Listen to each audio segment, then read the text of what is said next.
Right? Think about this. That's why I say comparative religion is not something mandatory to do da'wah.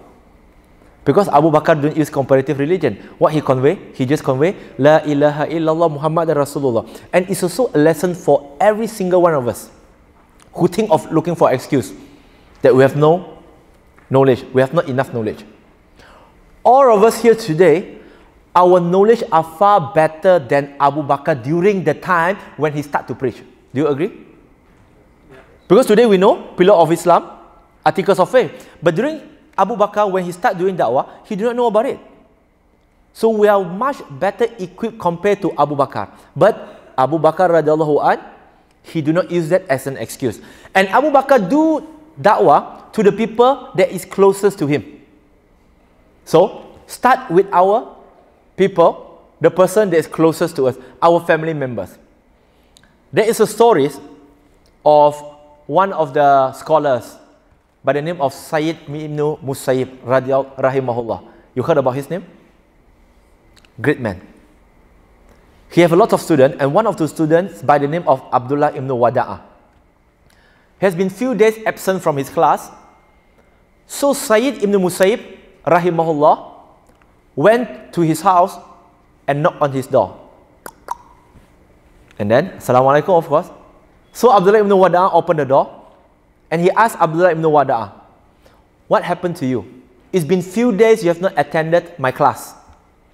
So Abdullah ibn Wada'a say, oh my teacher, Ya Sheikh, my wife just passed away. So I'm still in grief and I'm still trying to adjust myself.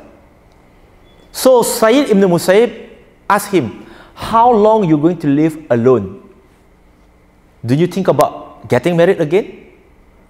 And Sayyid ibn Musayyib and Abdullah ibn Wada'a say, oh my teacher, who going to marry me, a man? Who going to marry their daughter to a man that only have 1 dinar? And Sayyid ibn Musayyib, the great scholar, he offered his daughter to Abdullah ibn Wada'a. He said, I'm going to marry off my daughter to you for 1 dinar. And then he went. And Abdullah ibn Wada'a was in the room, in his own house. He's scratching his own head. You know why? Because he didn't even have 1 dinar actually. He didn't even have 1 dinar. Few moments later, Sayyid ibn Musayyib brought his daughter and married off his daughter to Abdullah ibn Wada'a and then left them. And then the neighbors, you know, we always have that kind of neighbors, right? Who always keep track of what is happening in our house. So the neighbor saw and asked Abdullah ibn Wada'a, who is that woman? He said, there is the daughter of Sayyid ibn Musayyib. You mean the daughter of Sayyid ibn Musayyib? The one that the ruler want to marry, but he do not want to marry off his daughter to the ruler, but yet he married off his daughter to you? Did your mom knew it? No, not yet. All happened too fast. I have to tell your mom. You know, we have that kind of neighbors, right? Yeah? So he went to tell his mom, and the mom came. And then the mom came and said, no. You're getting married without letting me know. I will not allow her to stay with you. Let me get her back to my house for 3 days. So he's still alone for another 3 days. So came back after 3 days. The mom said, you have a very good wife. And then the next day, the next day, Abdullah ibn Wada'a prepared to go out to attend the halakah of Sayyid ibn Musayyib again. After he opened the door, and then the wife was asking him, my husband, where are you going? I'm going to the halakah of your father. Close the door, close the door. Not because that the wife do not want the husband to go to learn. No. You know what is the reason? The wife of Abdullah ibn Wada'a, which is the daughter of Sayyid ibn Musayyib rahimahullah, he asked Abdullah ibn Wada'a to close the door and say, whatever that you want to learn from my father is with me. Which means, whatever the Sayyid ibn Musayyib know, he have taught his daughter, he have taught his entire family. So, start with the person which is closest to us. Empower them first. Preach to them, share with them the message of Islam, inshallah. Now, the next one, prioritize our colleagues before outsider. Anybody can think about what is the reason why we should prioritize our colleagues before outsider? Sorry? Because most of our time we spend with our colleague. In Qatar, you only work 5-6 hours, right? No, I heard somebody is like they are working like number 7 from 7 o'clock to 12 and 1 o'clock, right? That is government. Oh, this is government. Oh, nobody is working in the government here. I told them that I think I would like to I'm considering moving to Qatar. Because the working hours is short, mashallah. Only in Ramadan, mashallah. You know why? Because we spend a lot of our time with our colleague rather than with our family. Because with our family, okay, if we were to work 8 hours or 9 hours a day, when we go home, we only eat and sometimes we watch TV and then we sleep. The time that we sleep is not considered the time that we with our family. That is a sleeping time. We don't talk to one another. Right? But when we are in our working space, we are communicating with them. So start to do da'wah to our colleague first. The one who are next to us, the cubicle. The one who are next door. The one who are in the same office. Start with them first because we spend a lot of time with them. This is the list of priority. By following up this, inshallah, we will see that Islam, by doing da'wah, is so easy that we have a list of it. And then prioritize the youth before the adults. Why? The youth before the old, actually. I think because adults usually not have pride, but they think that it's too late for them. Where youth usually don't be afraid of learning something new or trying something new. Look into ourselves. Because when we come to da'wah, we have to talk about emotional and psychology a lot. Most of the things that we have today and the way how we behave today and the things that we own today, the brand that we affiliate ourselves with today, we make that decision mostly during our youth. Yes? We like certain things during our youth. And it's easy for a youth to change. Look at the Prophet ﷺ, the list of priority that when he do da'wah. Abu Bakr, yes, around his age. But at what age that Ali ibn Abi Talib became Muslim? 10 years old. 10 years old. Ibn Abbas is very young. Anas ibn Malik is very young. Most of the companion is very young. In fact, Sa'id ibn Abi Waqqas radiallahu an, which is his uncle, is younger than the Prophet ﷺ. He's focusing on doing da'wah to the youth, to those who are young. Because why? When you are young, you are easily influenced. And you do not have that kind of stigma that you have to follow certain things. You are easily adapt to a change. But now, when we grow older, the risk-taking is lesser. But when we are young, we are quite adventurous. Right? So, focus on the youth. Because the youth, they are looking for identity. Most of the people, the non-Muslim especially, they change their belief and they change their religion when they are youth. Look at the people who live Islam. Mostly are youth. Those who are old, 60 and above, very rare that you will heard somebody at that kind of range of age, they will leave Islam. But those people who leave Islam, they are youth. The same phenomenon is happening around the world. Look at people who live. You said leave Islam, enter Islam. No, leave Islam as well. I'm talking about leaving Islam. Because I'm handling apostasy case back in Malaysia. And the youngest case that I handle is 13 years old boy. He have made decisions to leave Islam at the age of 13. Youth.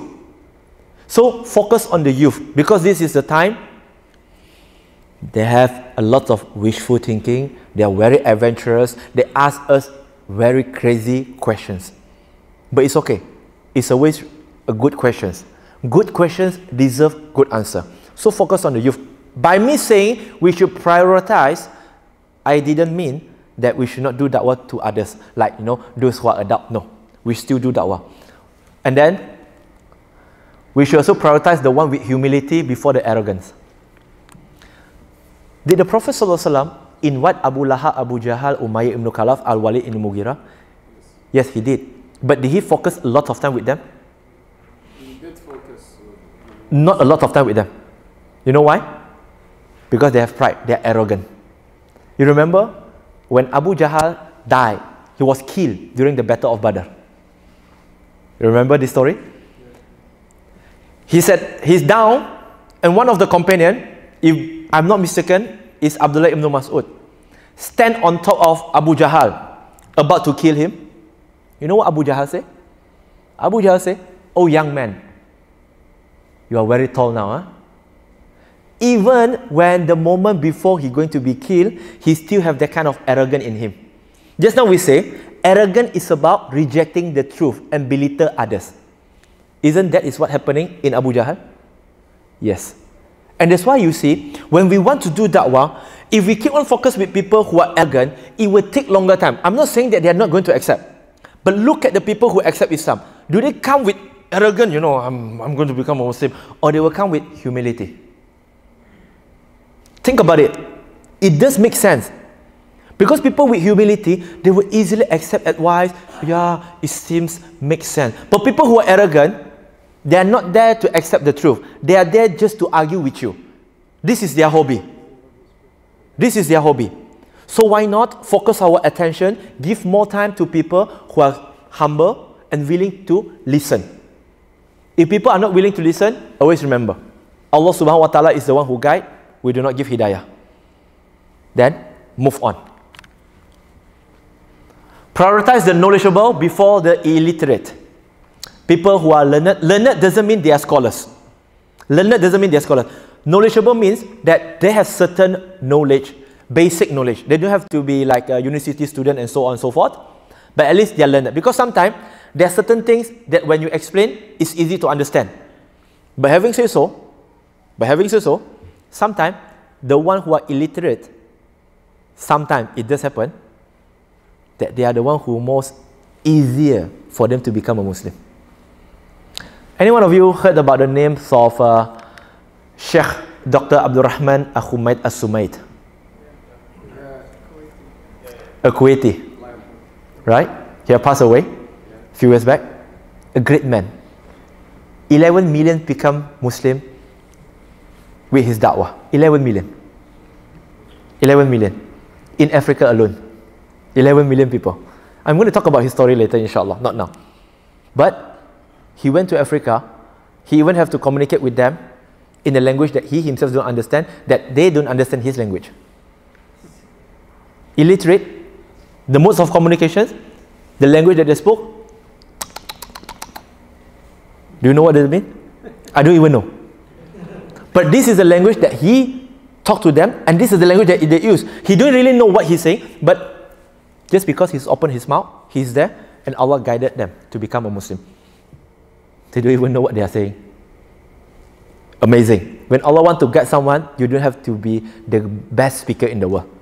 You just have to open your mouth, you just have to be there, and Allah will guide them through you. This is not us. So, the knowledgeable before the illiterate. Prioritize the layman before the learned. Sometimes we tend to go for scholars first, which is not supposed to be the case. Scholars, it takes time, and it's more academic argument. It takes, like for example, look at how the missionary is doing their missionary job. Are they going to the scholars of Islam to do that, to preach Christianity, or they go to laymen like us? Even you who have beard, or you who are wearing niqab or you know abaya, they're not going to come to you first. Who they will approach first? Non-practice. They will approach those people that they perceive as not really practicing or not really religious. If you are wearing thobe compared to someone who are not wearing thobe, he will most probably approach those who are not wearing thobe first. Why? Because it's easier. Easier. So the same priority is that we go for the layman first. Don't debate with the scholars. 90% or 95% of the entire populations of the world, those who have religion, they are not really well versed in their own religion. But sometimes we focus too much on the 5%. We learn so much about the argument, how to argue with this scholar, how to argue with this scholar in order to convince him to become a Muslim. It's good. We need people to focus on that. But remember, there's another 95% out there who are laymen who do not know that kind of argument and might not ask you that kind of questions. Which is easier? That is easier. So why not start with something easy first? Progress from there. The moment we step up, then from there, we move on. We don't go and debate with scholars first. It's not that we are afraid, but we put our list of priorities. Prioritize the unmarried before the married. Wow, why? Why should we? Well, they think more actually. Once they get married, Married? they have to think about their wife also. Yeah. This is always a challenge. Maybe later, some of you might ask me a question. Brother Firdaus, I'm doing da'wah to my colleague, I'm doing da'wah to my friends. He or she seems like interested with Islam. But the problem is, you know, his wife or the husband is very religious, he's a Catholic, he's a Hindu, you know. So he don't want to leave his wife, he don't want to leave his husband. What should I do? Common question, right? You will face that. But with those people who are not married yet, do they have this kind of concern? No. If I become Muslim, khalas, I will just become Muslim. Just find me a good wife. If they for the sister, no, I will become Muslim, but I don't want to become Muslim and lonely. Can you get someone to marry me? Have you come across those kind of people? Yes. There's a lot out there. There's a lot. They're willing to become Muslim. For example, back in Malaysia, one Chinese lady, that time she was like 19 years old or 20 years old. She wanted to hide her intention to become a Muslim, but eventually the parents find out. So the parents give her the ultimatum. You cannot become a Muslim. Unless, they say unless, there's a hope. Huh? Okay? Unless you can find a good Muslim man and you married him and he teach you to be a good Muslim, then we will allow you to be a Muslim. Brothers, any takers?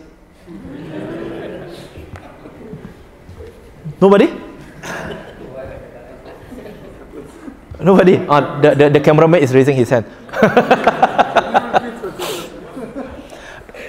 This is the real case. This is the real case.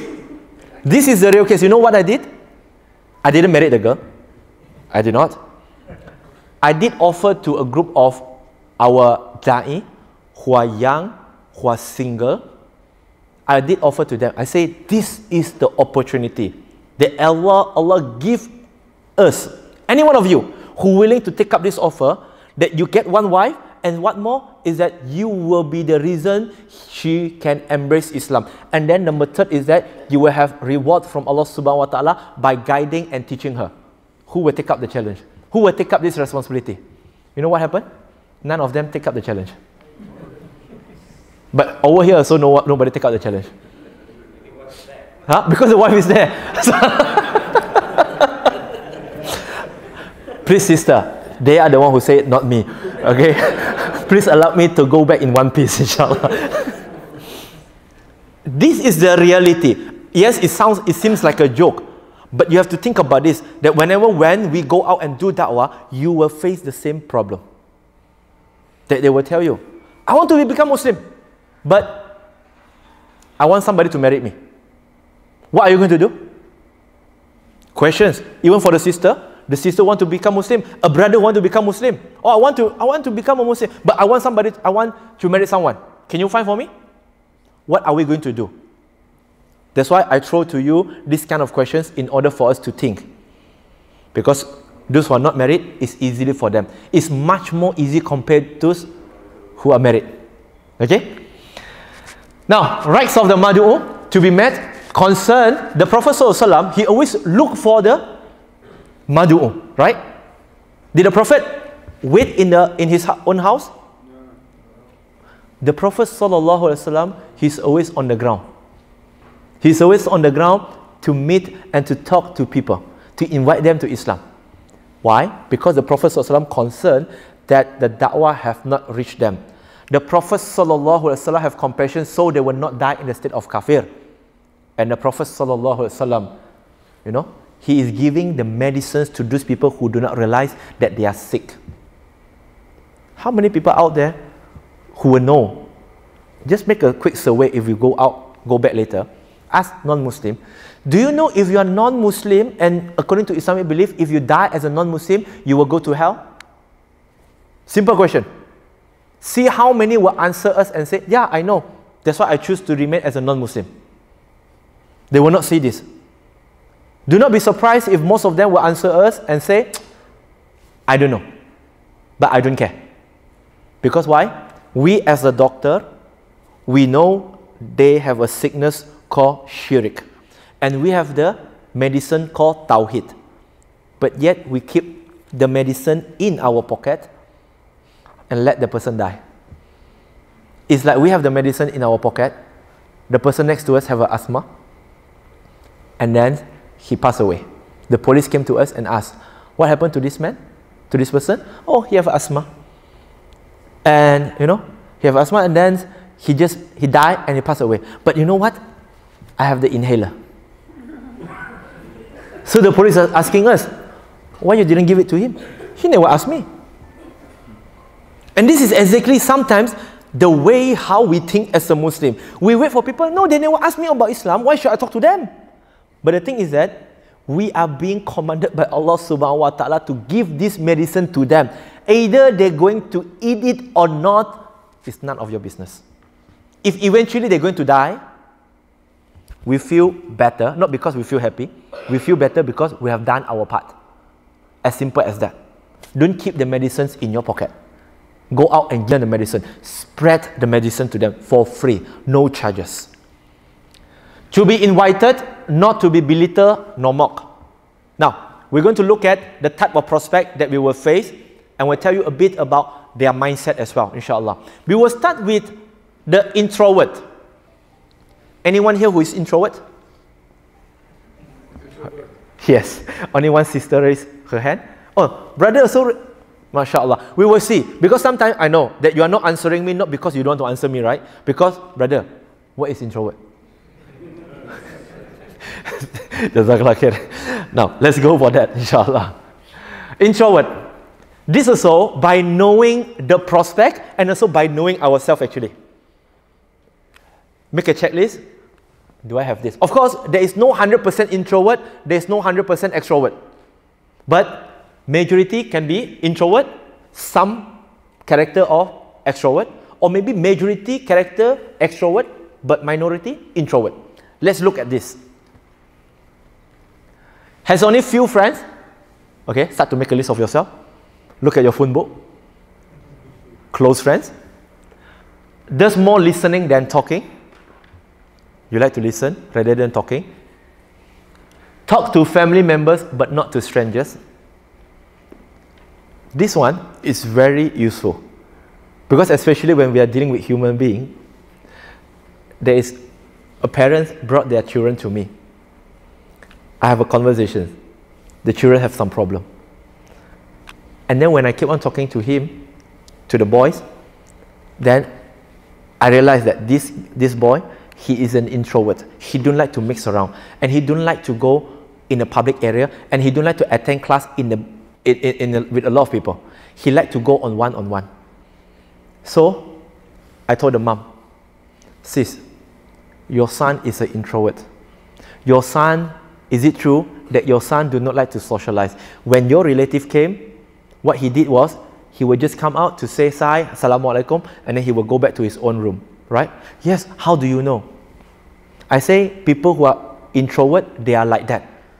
Why they are like that? We will know how to deal with them. By knowing who they are, either they are introvert or extrovert, we will know how to deal with them. They may get crappy after spending a lot of time around other people. They are not comfortable. It seems like they are holding a time bomb. They don't want to stay long with lots of people. They does not share their feeling easily. They keep it to themselves. They becomes deeply humiliated after making a mistake in public. How many of you have this characteristic so far? No? Huh? Okay, mostly of you are extrovert. We will see what is extrovert. Okay? I believe you are more of extrovert rather than introvert. 94%. What? Huh? I did the test and it said 94%. 94%, mashallah. He did the test. Inshallah, later you share with us the link to do the test, inshallah. So we will see how many percent we are introvert and how many percent we are extrovert. Okay? Or maybe next time you can ask your prospect, you do the test first, ask them to take the test, then from there you know he is extrovert or introvert. Easy, right? But of course it's not as easy as that. Okay? You cannot just suddenly ask them and say, hey brother, you take this first, let me know either you are introvert or extrovert, then I start to do dawah to you. It will not happen like that. Okay, How to deal with introvert? Respect their need for privacy. Don't interrupt them when they are doing something. Don't go and interrupt them. Don't do and disturb them. Never embrace them in public. Talk to them in private. People, even our children, even our friends, if they are introvert, don't try to teach them in public. Teach them privately. Don't do it in public. Let them observe first in new situation. Give them time. Introvert take more time to accept new environment. Introvert. Even message, when you talk to them, they will need more time to digest and then make decision.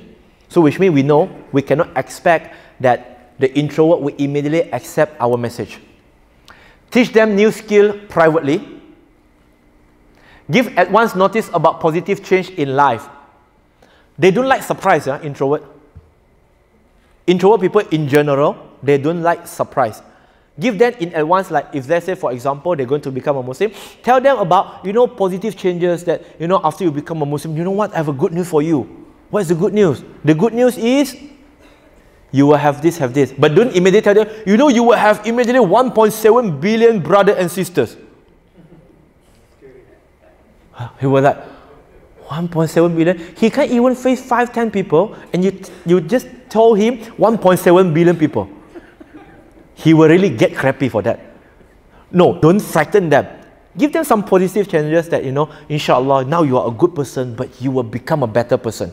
You do it in your own leisure time. Just tell them something positive. Don't share with them something very negative. Nobody likes negative news. Yeah? Be their friend. Don't force them to make a lot of friends. When we identify this non-Muslim or not yet Muslim, they are introvert, we do immediately go introduce, hey, brother, I want to introduce you to this brother. His name is Michael. He's interested in Islam. The more people you introduce to him, the next few days, the number you have done is out of coverage area.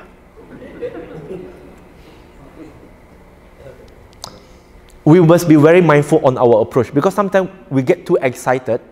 We thought, hey, we should introduce more people to him. Yes, there are certain time and certain people that you should introduce more people to them in order to facilitate and help you to do da'wah. But when you know that this madu'u and this prospect, he is an introvert, don't try to do that. Be their friends, be a good listener to them. Respect their introvert, don't force them and don't push them to become extrovert. You say, no, brother, you have to make a lot of friends, brother. How can on this earth you just live alone? No, you can't. Come. Go for party, go for this, go for that. No. Don't force them. This is introvert. How many of you so far is introvert? 1, 2? Not many. MashaAllah, a lot of people is extrovert. Alhamdulillah. Last time when I presented this in one place, they asked me, brother, how can we as an introvert do da'wah? When we do like to meet a lot of people, right? How will you do that, brothers? You're introvert, right? Just you raise your hand, right? No. Oh, now suddenly nobody become an introvert. You're introvert, right? How do you deal with in the office? How do you deal? With the environment in the office. Limited talk, but you do talk. You talk what is necessary, right? Yeah. Same thing with da'wah, you talk what is necessary. As simple as that. I think the sister the same. You don't like to talk, like to listen, and you don't like to be around with people who are strangers. So we understand, don't try to introduce a lot of people to them. Eventually, if they want, they will make new friends by themselves. Don't force them. Now, let's go for extrovert, majority of you. Since not many people is raising their hand, you see, the extrovert is raising his hand already. Just so on, Now, signs of extrovert, they love to talk. Okay, by the way, who do like to talk? You do like to talk? I like to talk. You like to talk? Okay, just as a way, do you know how many words that a man spoke in a month? A day, 4,000. 4,000? Per day and No, per month, on average, per month. Per month. Just a wild guess. 120,000. It's only you, not me. How many words per month, roughly? Depending on married or married. The brother is saying, depend on either he's married or not married. Okay, if he's married, he will speak more or not? If he's married, he will speak more or less? He will listen more. When before he's getting married, he talk a lot. After he get married, he become a good listener. MashaAllah. That is a recipe for a good marriage, for a happy marriage. Now, on average, according to a research, they say, man, 7,000 words a month. Roughly, on average. Is it a lot? You are 124,000. I don't know how on earth you can speak 124,000. Okay, 7,000. Now, sister, make a wild guess on yourself. How many words? 70,000 per month? No, men 7,000. Women? Huh? 10,000? No, let the sister talk, brother. Let the sister, how many words that you speak in a month? 70,000. Double? Okay, the one who keep on answering for the sister, I know they are married. That's why they keep on telling me 70,000, 700,000, because they are tired of listening. Oh, brother, it's a no-brainer that definitely is more than 7,000. According to the research, it's 3 times more than a man. 21,000. Near to 21,000. 3 times more. But again, we as a man, I'm not siding the sister, neither I'm trying to get some bonus from them, no. But looking on the side, it seems like the woman is talking a lot. But no, the flip side of it is that I will argue that it's not that because the woman like to talk, it's because the man refused to listen. Agree with me, sister? Yes. Oh, they say yes. Khalas, I have my supporter now. Yeah. Because how many times if our wives told us, honey, there's no more gas in the kitchen. We are reading our newspaper, we are playing with our phone. What do we answer, brother? Those who are married. We say, okay. The next, maybe after 30 minutes, our wife came again. They say, honey, there's no more gas in our kitchen. What is our answer again? Okay. Great. Number 3. The third time, the wife will come and say, honey, let's go out for dinner. Still honey. Huh? Still honey, yeah? Honey, let's go out for dinner. And the husband will ask, why we go out? Don't you cook? But I told you there is no gas. So that's why they have to say 3 times. They have to repeat the same thing 3 times in order for the man to listen.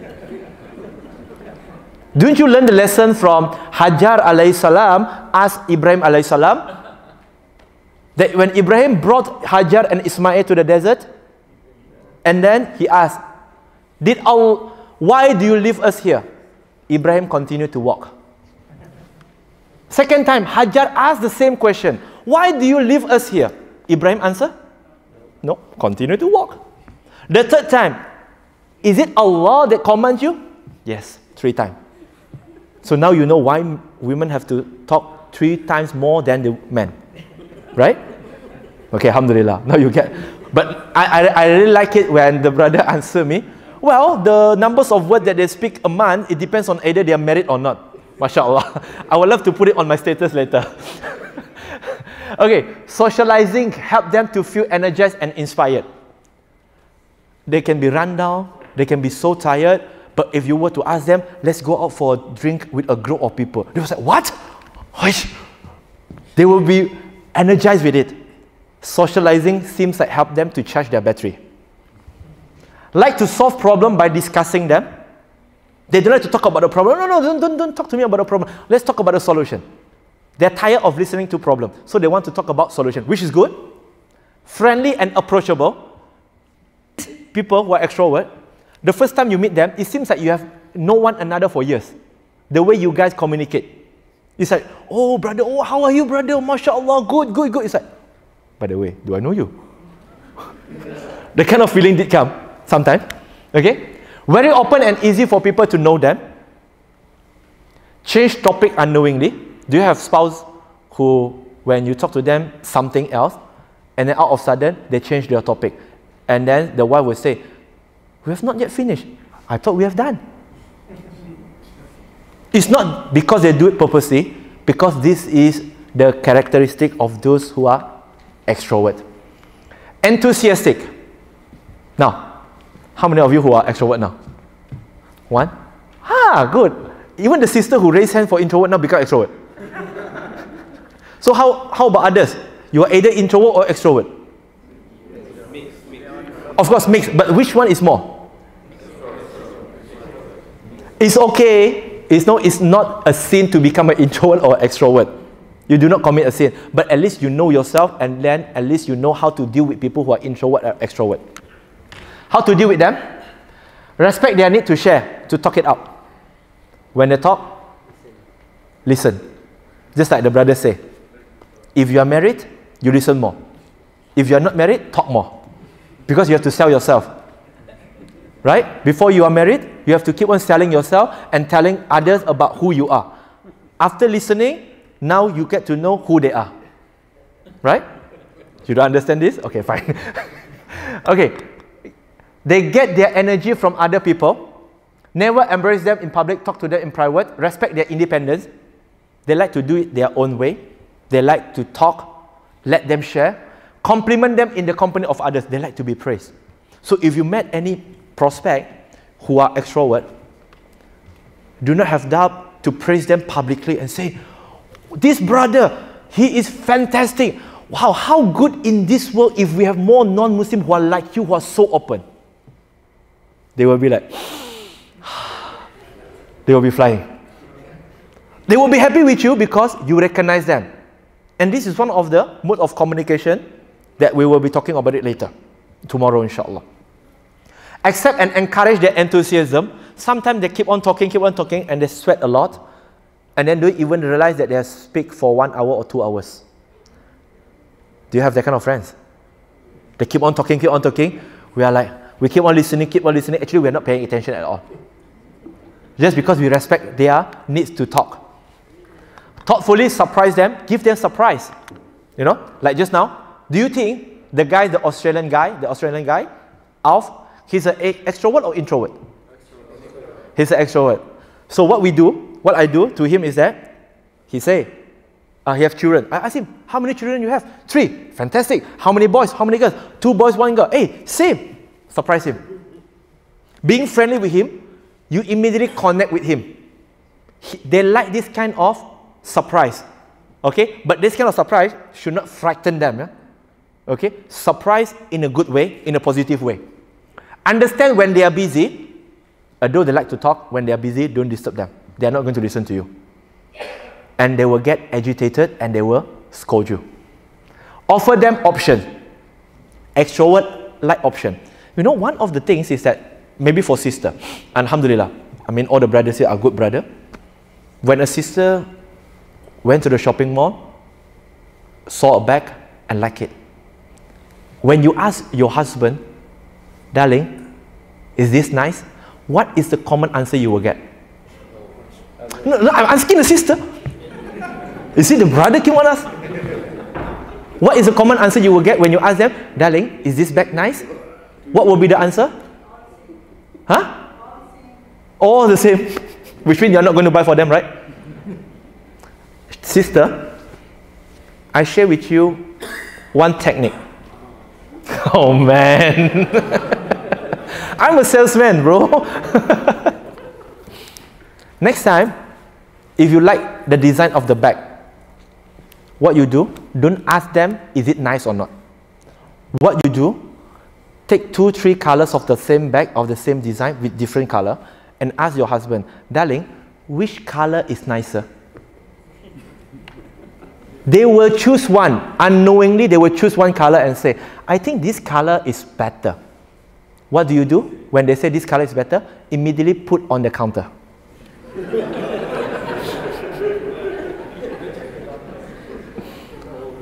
You are asking them, can you buy this for me, without saying the word, can you buy this for me? You get what I mean? If you don't trust me, if your husband is not here, Your husband is not here. Tonight, go and try. And tomorrow, tell me the result. Because by giving 3 colors, I didn't ask you to buy, but actually, you will have the intentions that if you do not have the interest to buy something, will you ask which is nicer? No, obviously. But sometimes because the man refused to listen, they will just answer, I think this color is better. Thank you, darling. Put on the counter. Swipe the card, settle. Yeah, and you have the bag. You try to do this and repeat this, and you will see the result will be different. Of course, alhamdulillah, all the brothers here are rich, so no problem. Yeah? Make physical or verbal gesture with them, touch them, pat on their shoulders, and so on and so forth. Let them shine. Praise them, give all the credit to them. Don't take any credit for them. Say, brother, you are so marvelous, brother. You are so brilliant, brother. You are so clever, brother. Try to use the extreme words. You are brilliant. Wow. You are so clever. Wow. They like it. They don't like something average. Don't tell them, brother, you are clever. They say, okay, fine. But if you were to tell them, brother, you are so clever, the harakat will be longer. Yeah, dude, you are so clever. No, it doesn't work. You have to make the haraka longer. The best that we can have is 6, but that's one, make it as 10. Brother, you are so clever. You can see the reaction will be different.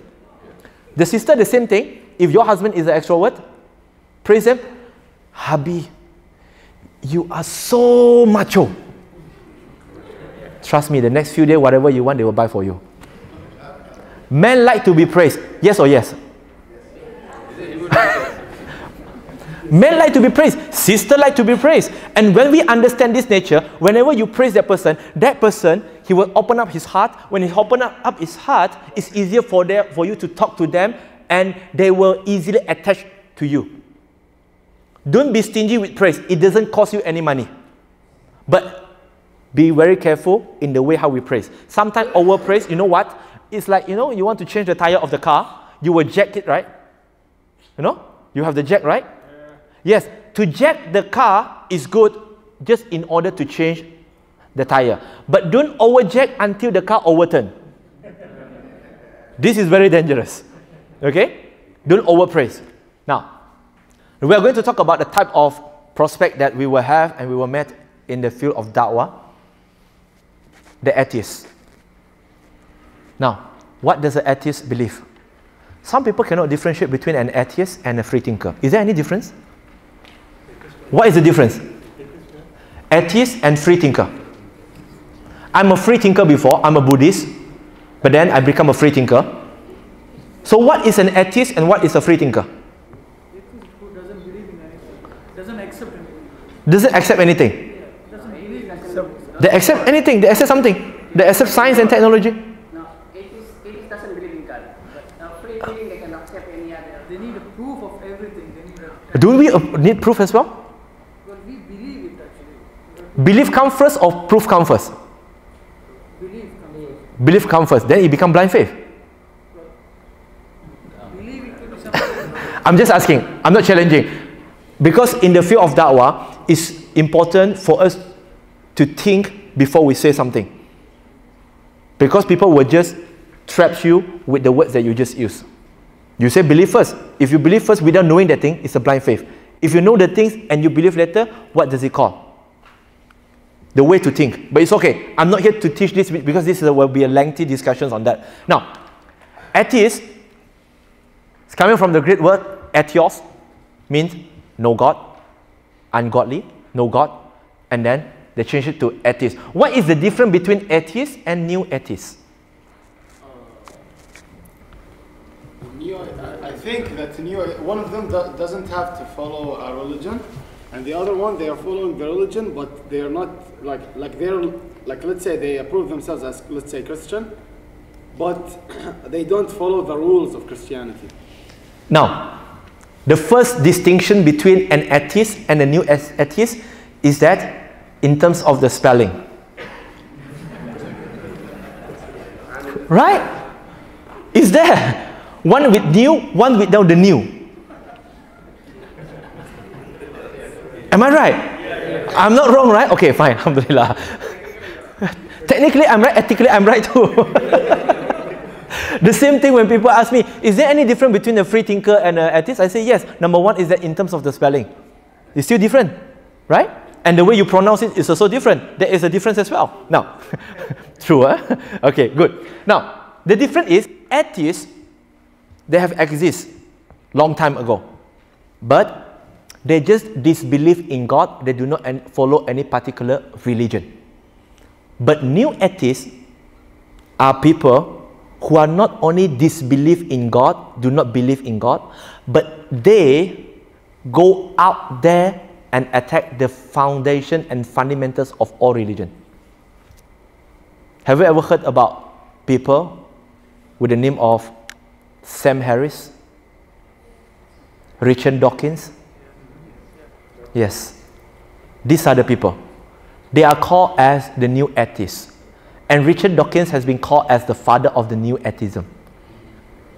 Surprisingly, he is a scientist, but he is more well known as an atheist rather than a scientist.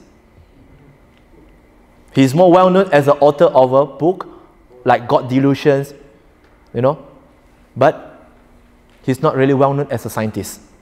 Now, this is the challenge. With atheists and new atheists, you have extrovert and introvert.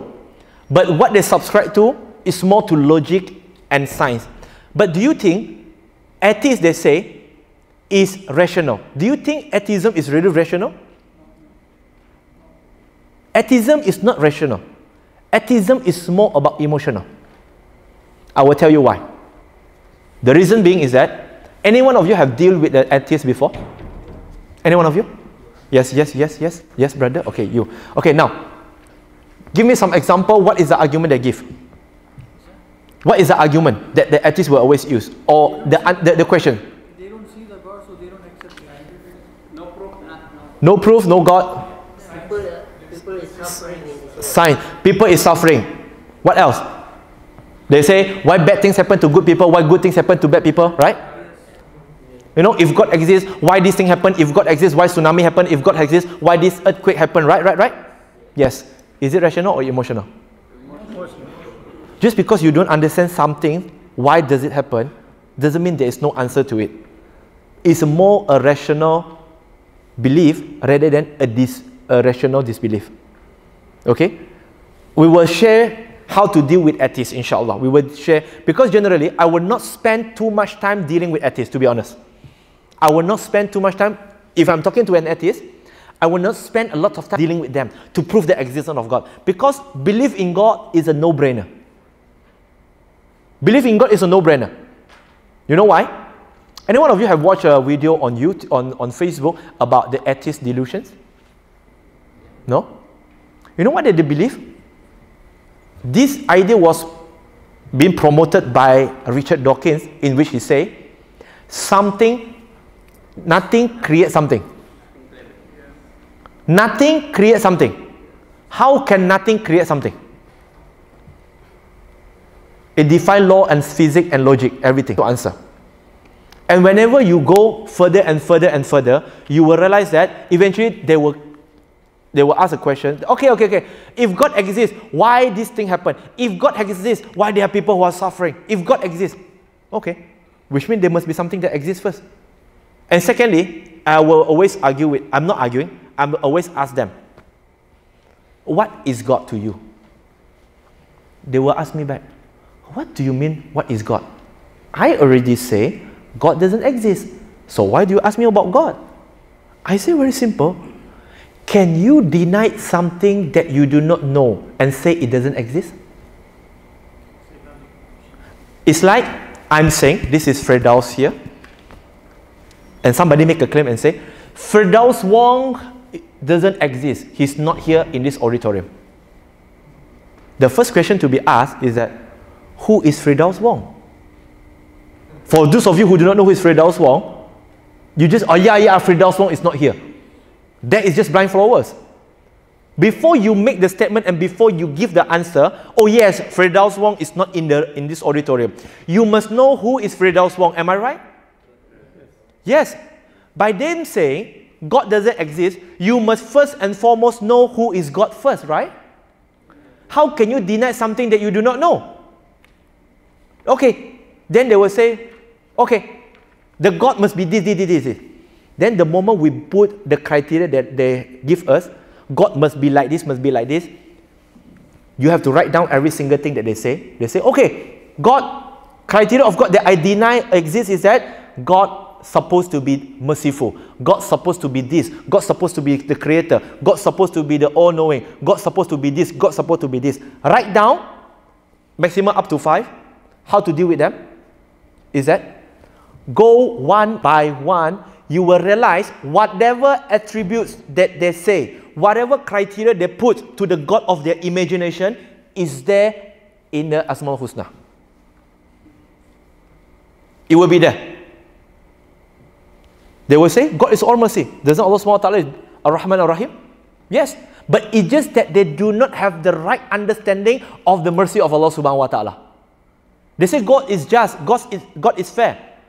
They do not understand the attributes of God is fair and just.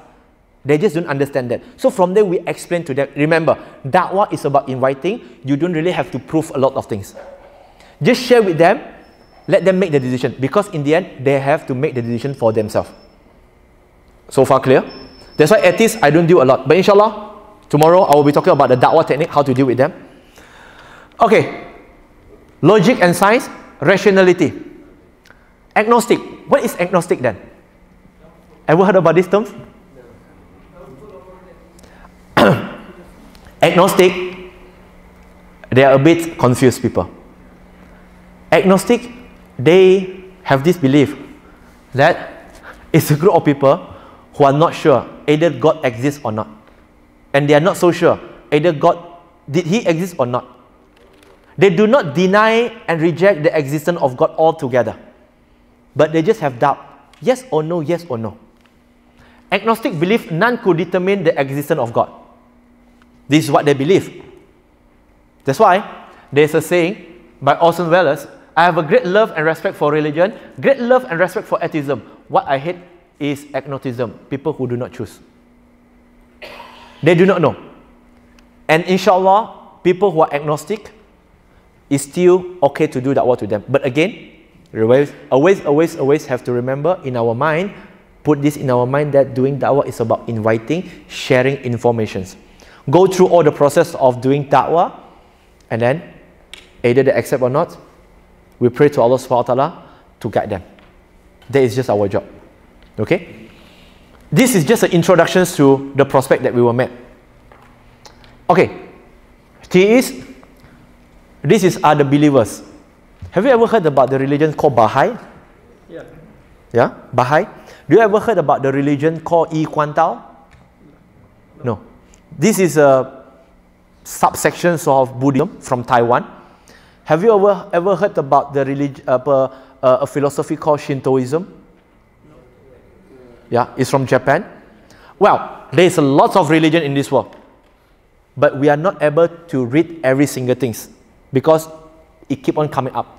Especially in Christianity, when it comes to the Protestant, there is a lot of denominations keep on coming up every single day. Okay, but in general, the rule of thumb to deal with people who are believer in God. Surah Al-Imran chapter 3 verse 64. Qul ya ahlul kitab ta'allaw ila kalimatin sawa'in bainana wa bainakum alla na'budu illallah. Worship only one God. And for this, I'm not going to present here, but for this, I will recommend you to read the book by Dr. Zakir Naik, Concept of God in World Majors Religion. By using that, it will be very helpful. Because when they believe in one God, most of the religion, they believe in one God. We always ask them to believe in that one God. From there, we build up our momentum to prove. We do not have to prove the existence of God anymore. We just have to prove to them and show to them that Prophet Muhammad sallallahu alaihi wasallam is the last and final messenger. Da'wah is so easy. It's actually very easy. Just basic knowledge are needed. But of course, if you want to go to become a better da'i, you need more knowledge for that. Free thinker. This is me before become a Muslim. Yes, brother. It's like, can you tell us what are those logos, which religion they belong I will give you, no worry, I forgot to tell you that if you jot down every single thing just now, it's there in your notes, and also all the notes that I'm using, all the slides that I'm using, all of you have given your email address to the organizer. Yeah. I will give you all this slide. Yes. Okay? I will give you all this slide. You can use it for your da'wah purpose. You can do your training. No problem. You don't have to credit back to me. You can change the name at the end of each of the slide. No problem. But one thing you have to promise is that do not change the flow of the slide. Don't change that. Because we have research on it. We have make it in such a flow. There must be a reason for that. You don't have to mention our name too. Yeah? You just use it for your own purpose, for your own da'wah, inshallah. 10 minutes. It's good. 10 minutes? Fine. I'm not going to rush, but free thinker, guided by logic and reason. Free thinker are those people who believe there is God, but they don't follow any particular religion. Just like me before I become a Muslim. My philosophy, their philosophy as well, last time, this is also my philosophy last time, is that they believe God is there as long as you do not kill somebody, you do not commit sin. It's fine for you. You just have to become a good person. This is their logic. And so these are the people who refuse to think, lazy to think. It's myself as well. Because they make a conclusion that all religions are the same. Every religion claims they are the truth. But in the end, you look at the followers of that religion. They have bad followers too. So therefore, they make a conclusion that all religion is the same for them. And this free thinker can be categorized as the pluralism as well, the pluralists. Those who believe all religion are the same.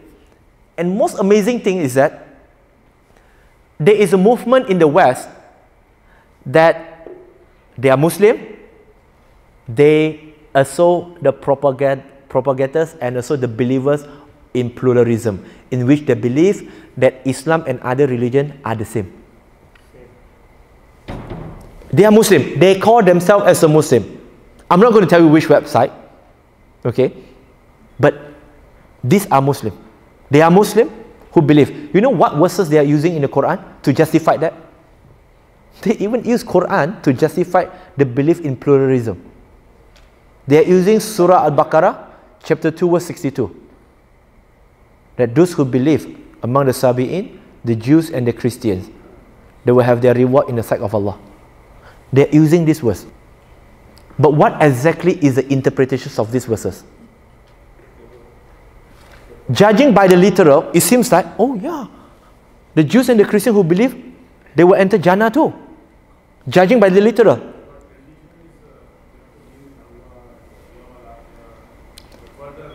You remember, to be an effective da'i, the knowledge that we should have is Tawheed, Aqidah, and then fiqh, comparative fiqh, and then we should know about tafsir, about sirah, right?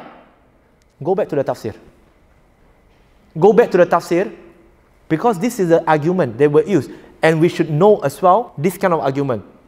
They will quote this, then we say, go back to the tafsir of Ibn Kathir.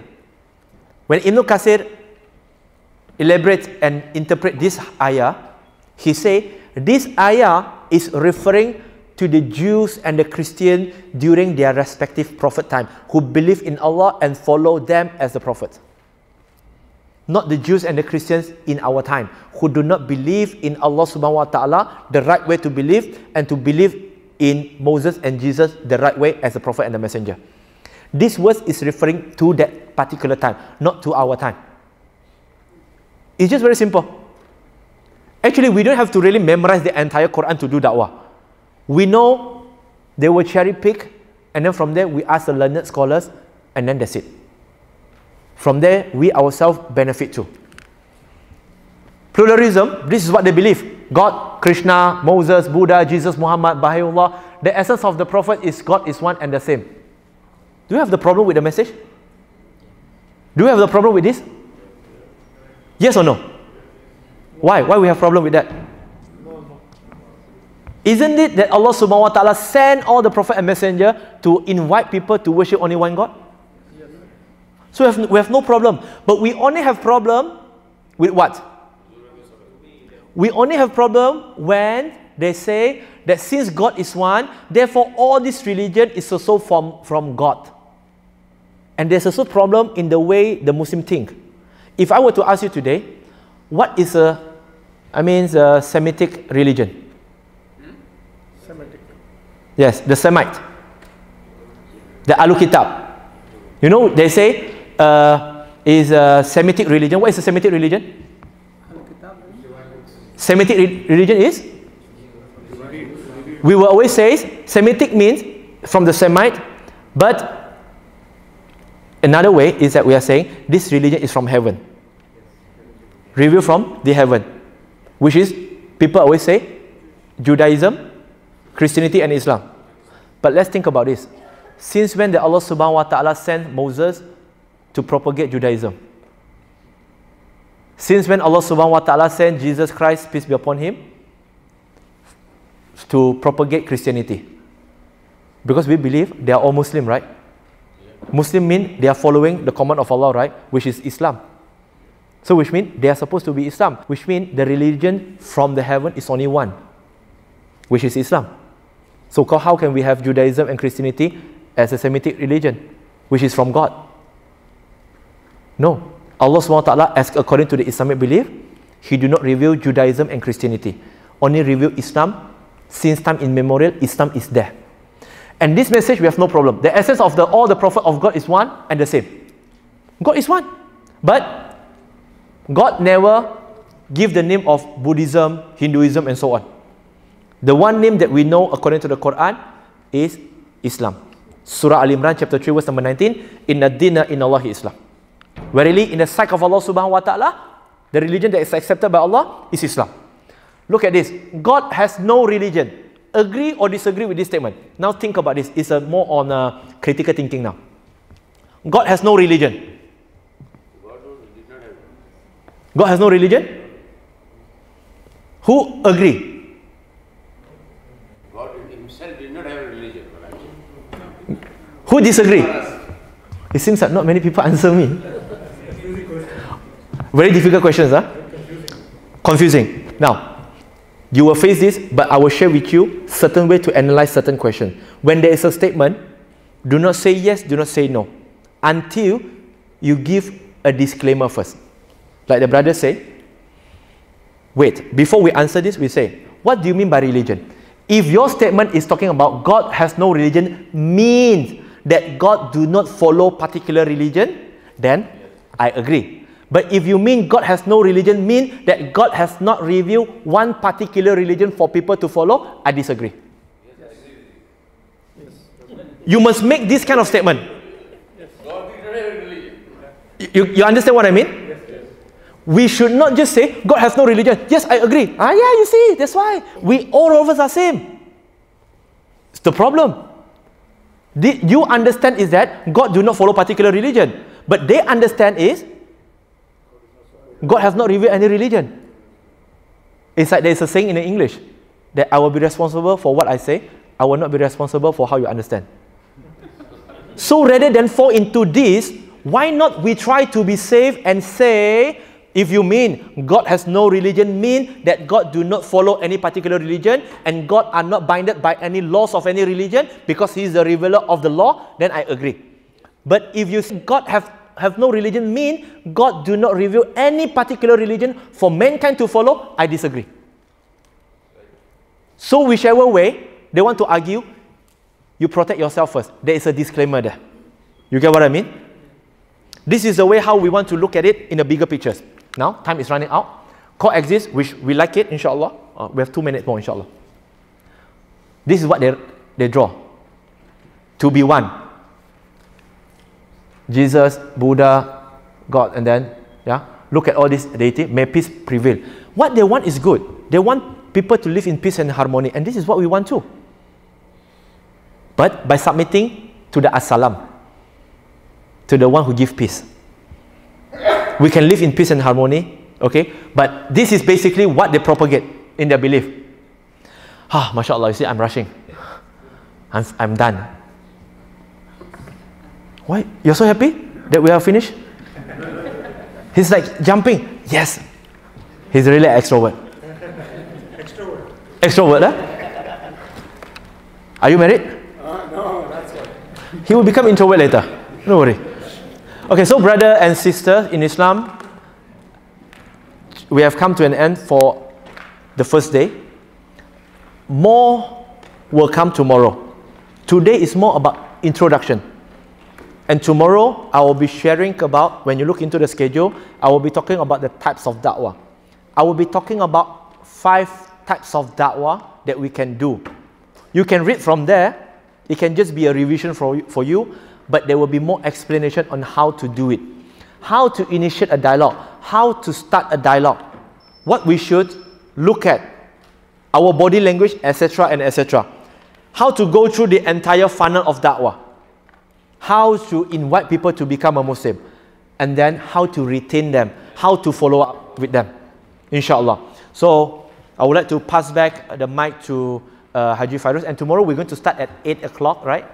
So hopefully all of us will be not on time. Will be early. Because on time is like 7:59 and 59 seconds. And we just walk in. That is really on time. Yeah. So inshallah, may Allah SWT protect us. May Allah SWT, give us strength to do da'wah and to continue to seek knowledge for His sake. Inshallah. Allahumma ameen. Wa akhiru da'wana. Assalamualaikum warahmatullahi wabarakatuh.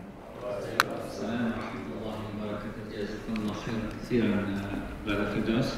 Okay, with that, our session for today is ended. And the most important thing, please, if there is anything on the floor and whatnot, there is any rubbish that we have left or our friends has left, please pick it up and